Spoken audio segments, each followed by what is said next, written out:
হংকংয়ের বিপক্ষে ম্যাচ খেলতে কবে ঢাকায় আসবেন হামজা সুমিত? দেখুন, কদিন পর থেকে শুরু হবে ব্যস্ততা। কারণ আগামী 9 অক্টোবর এশিয়ান কাপ বাছাইয়ের ম্যাচে হংকংয়ের বিপক্ষে মাঠে নামবে বাংলাদেশ।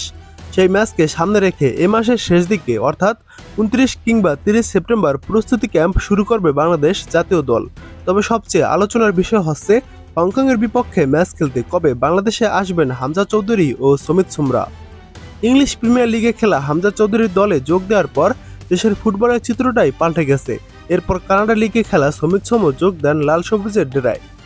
হংকংয়ের বিপক্ষে বাংলাদেশের ম্যাচটি অনুষ্ঠিত হবে ঢাকার জাতীয় স্টেডিয়ামে। এই ম্যাচ খেলতে হামজা চৌধুরী ও সমিত সোম দেশে আসবেন কবে, তা নিয়েও প্রশ্ন আছে ফুটবল প্রেমীদের মনে।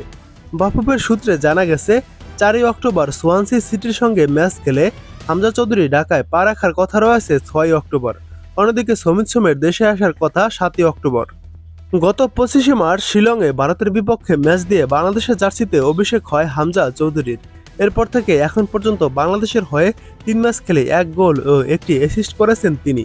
অন্যদিকে গত 10 জুন সিঙ্গাপুরের বিপক্ষে ম্যাচ দিয়ে বাংলাদেশের জার্সিতে অভিষেক হয় সমিত সোমের। আগামী মাসে হংকংয়ের সঙ্গে 2টি ম্যাচ খেলবে বাংলাদেশ দল। এশিয়ান কাপ বাছাইয়ের ম্যাচে 9 অক্টোবর হংকংকে আতিথ্য দেবে বাংলাদেশ। এরপর 14 অক্টোবর হংকংয়ের মাটিতে গিয়ে খেলবে লাল সবুজের প্রতিনিধিরা।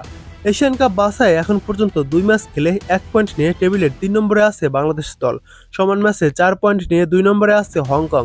সমান পয়েন্ট নিয়ে 1 গোলে এগিয়ে থাকায় শীর্ষে রয়েছে সিঙ্গাপুর। বাংলাদেশের সমান 1 পয়েন্ট নিয়ে ভারত আছে সবার নিচে।